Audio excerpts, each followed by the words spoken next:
My son's been turkey hunting with me for a long time, ever since he could stay with me through the woods. So I went on a lookout for a budget-friendly shotgun that's gonna meet our specifications and needs.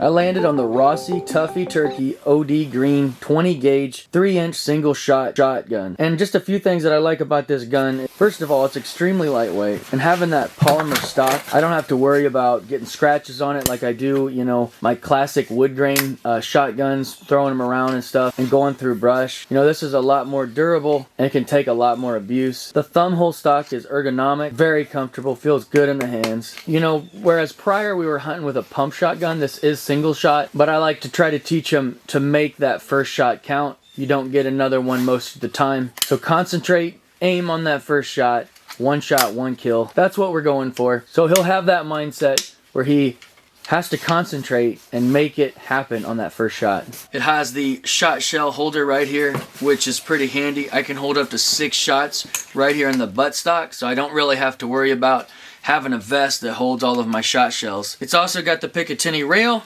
which we'll be adding some sights to, and it comes with 2 different chokes. This gun you can get at around $250, and so far I think it's truly worth the money. So we're gonna throw some stuff on it and we're gonna get them out shooting it and getting used to it.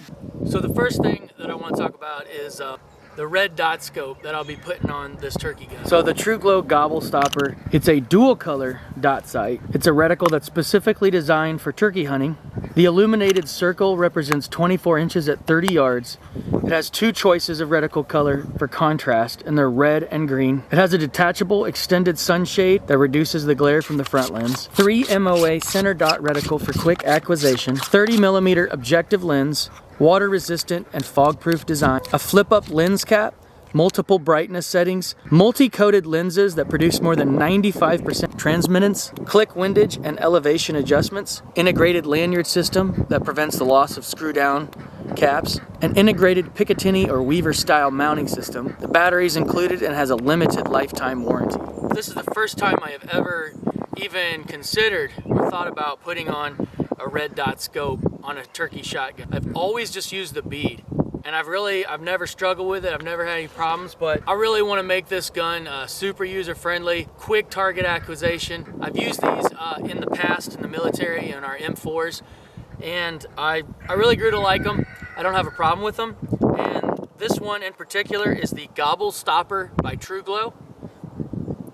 So the first thing you probably think when you look at this thing is like, this is longer than any one I've ever seen. And that's also what I thought, but then when I started reading about it, I realized that you can actually unscrew this, and all this is a shade cover. You can also take the back here off, and there you have what you're probably used to seeing is just your typical red dot scope. Real short barrel, it doesn't have any magnification. This particular one actually has 2 different modes. You can turn it to green and you can turn it to red. What I kind of also liked about it, you can turn up the light to make it a lot more brighter. Twilight, you know, cloud coverage, whatever. You can turn it up just a little bit, and that way you can see that ring a lot better. Now, by doing that, of course, you lose accuracy, but we're talking about a shotgun here, and we're not trying to get long distance, okay? Everything is going to be 30 yards and in. So if you're interested in the scope and you want to check it out for yourself, I did leave a link to Amazon in the description down below if you want to check it out. I really like the OD Green. I like the Picatinny rail, and it doesn't hurt that it's really lightweight, which really helped me make the decision with a youth. The ammunition that we went with was the Winchester XX, and I'm going to be showing you guys how that performed a little bit later on in this video. All right, so before I get it completely painted up and completely void the warranty, I'm just going to make sure that everything goes on okay first.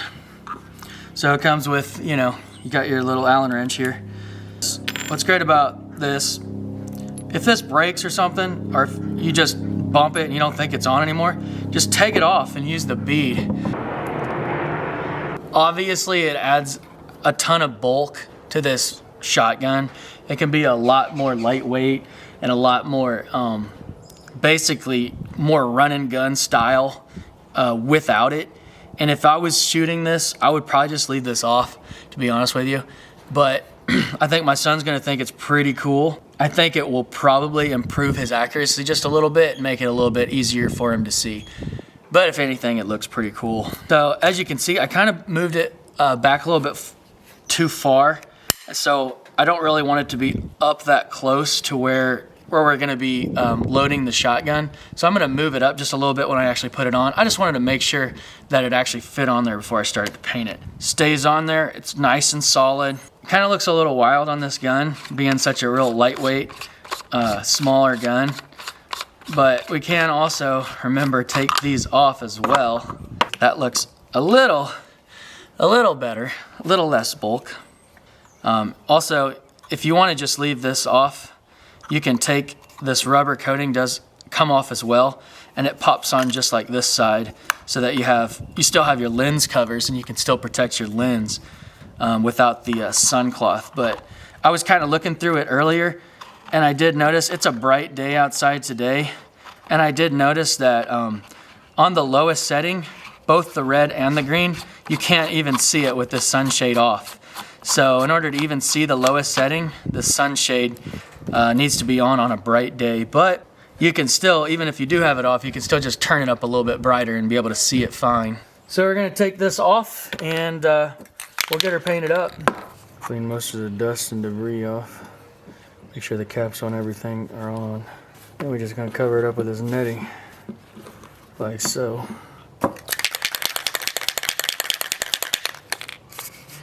And since the majority of it's black, and we're just gonna kind of like, we're just kind of touching it up to break out the outline a little bit. Not getting wild and crazy, but we're just gonna blotch it in a few different spots.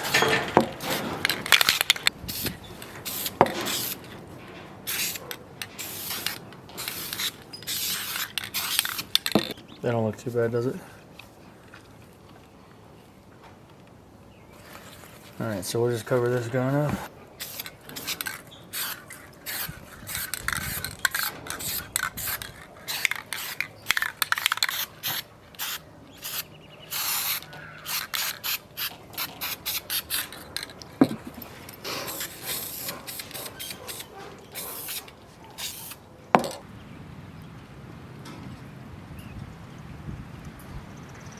Because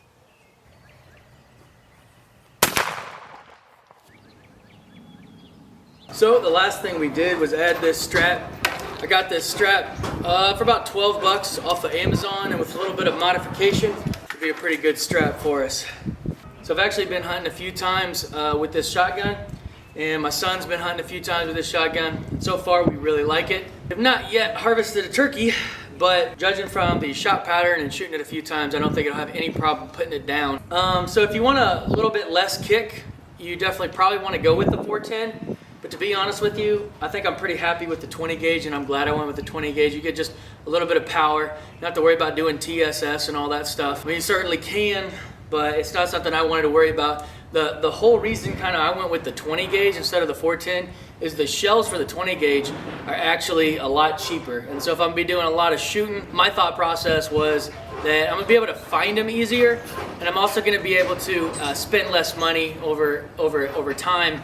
I really like the paint job. The paint job turned out really well, as I said before. This is how we painted, our helmets in battalion, and I've always kind of really liked the netting look. It kind of gives it like a snake skin type look to it. It's single shot, so you want to make sure that you get a good first shot, but I really didn't ever think I'd ever want a red dot sight, but after having it, it is pretty slick. The thing looks cool. It's really, really fun to shoot. And being, with the red dot scope, it's still at like 5 pounds. So this thing is super, super lightweight. It's really easy to run around, run and gun. And I really like having the shot shell holder right in the buttstock, because I always have shells. I don't forget my shells. I can just take one out, pop it in, and when I'm done hunting for the day, I take that back out and pop it right back in the holder, and I'm ready to rock and roll for the next hunt. So I'll keep you guys posted on how well this does when I do get a chance to get it in front of a turkey. Otherwise, my son is super happy with it. I'm super happy with it. It's gonna be a really great gun at a really, really good budget price.